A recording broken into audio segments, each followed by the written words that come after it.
Hello friends, स्वागत है आपके अपने यूट्यूब चैनल पर। दोस्तों, आज मैं आपसे इस वीडियो में डिस्कस करूंगा घर की फाउंडेशन के बारे में।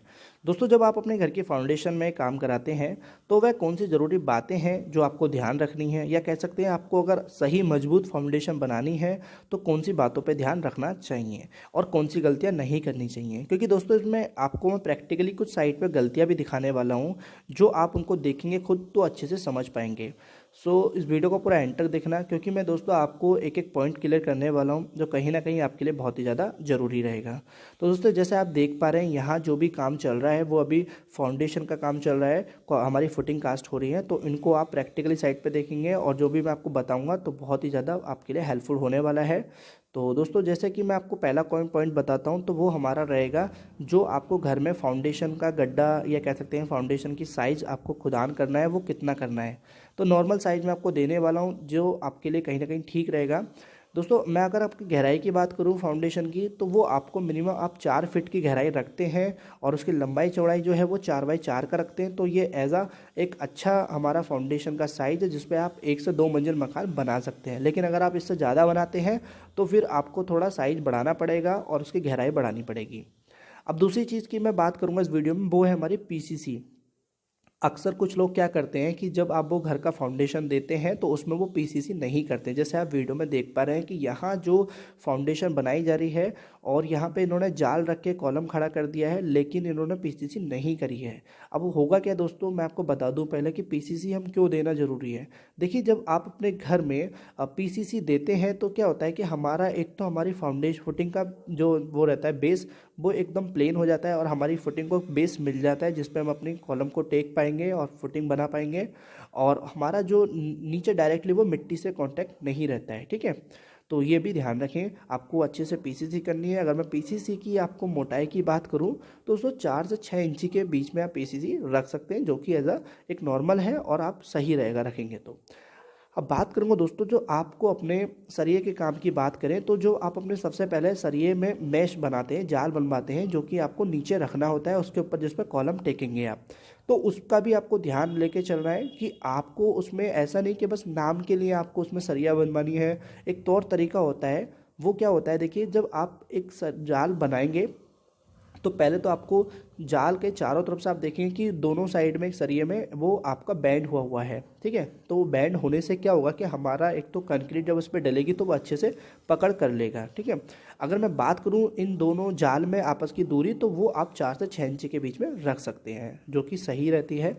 अब देखिए, जैसे कि आप वीडियो में देख ही पा रहे हैं, जो आप कॉलम यहाँ देख रहे होंगे कि वो प्रॉपर तरीके से यहाँ पे पीसीसी भी है, जाल भी सही से बंधा हुआ है, उसके ऊपर कॉलम भी टिका हुआ है। अब दोस्तों, मैं आपको बात कर दूं, जब आप कॉलम में सरिया बांधते हैं, तो जो हमारे बैंड होते हैं, यानी कि जो कॉलम का लेग होता है, उसकी कितनी लंबाई आपको रखनी है जिसके थ्रू हमारा कॉलम खड़ा रहता है फुटिंग पे।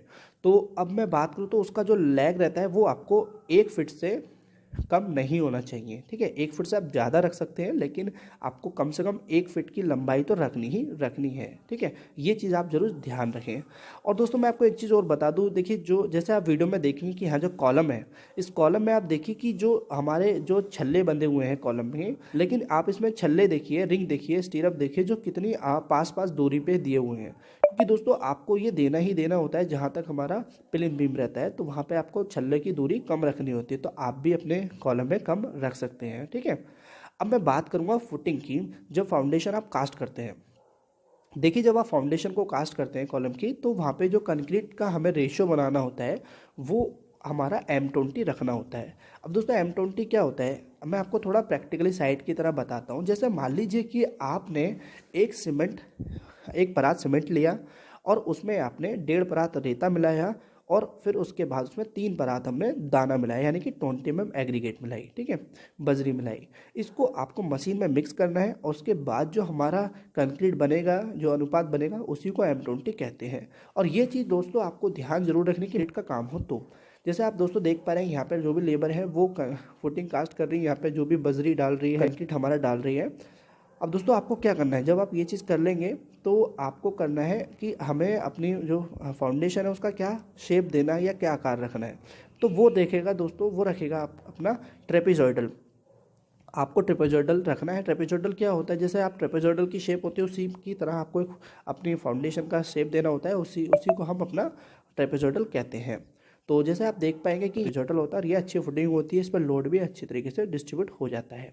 दोस्तों जब आप ट्रेपेजॉइडल बनाते हैं तो आप ये ध्यान रखें कि ट्रेपेजॉइडल का जो ऊपर का ऑफसेट रहता है वो आपको दोस्तों कम से कम, दोस्तों मैं आपको बताऊं तो 1.5 से 2 इंची आपको रखना ही रखना रहता है, या 3 इंची भी रख सकते हैं, ताकि हमारा जो शटरिंग का फर्मा होता है वो उस पर टिक के कॉलम आसानी से कास्ट हो सके। तो ये दोस्तों मैं आपको बताऊं कि अगर ट्रेपेजॉइडल की हाइट क्या रखनी है, आपको कितनी हाइट से आपको ट्रेपेजॉइडल बनाना है, तो वो तो दोस्तों वैसे डिपेंड करता है कि आपकी फाउंडेशन की या फुट कॉलम की या गड्ढे की कितनी गहराई है, लेकिन आपको कम से कम 2 फीट तो रखना ही रखना है। तो दोस्तों ये कुछ ज़रूरी बातें थी जो आपको अपने घर में फाउंडेशन बनाते समय ध्यान रखनी है। ऐसा नहीं है दोस्तों कि बस आप नाम के लिए ही फाउंडेशन का काम कराएं, ये भी एक बहुत हमारा जो रहता है घर का सबसे मजबूत हिस्सा यही होना चाहिए जिस पे हमारा पूरा घर टिका रहता है। तो आई होप आपने वीडियो को एंजॉय किया है। इनकेस कोई डाउट है तो कमेंट में टाइप कर देना, और अगर दोस्तों वीडियो अच्छी वीडियो को लाइक करना है, चैनल सब्सक्राइब नहीं किया तो सब्सक्राइब करना। थैंक्स फॉर वॉचिंग वीडियो, मिलते हैं अपनी नेक्स्ट वीडियो पर।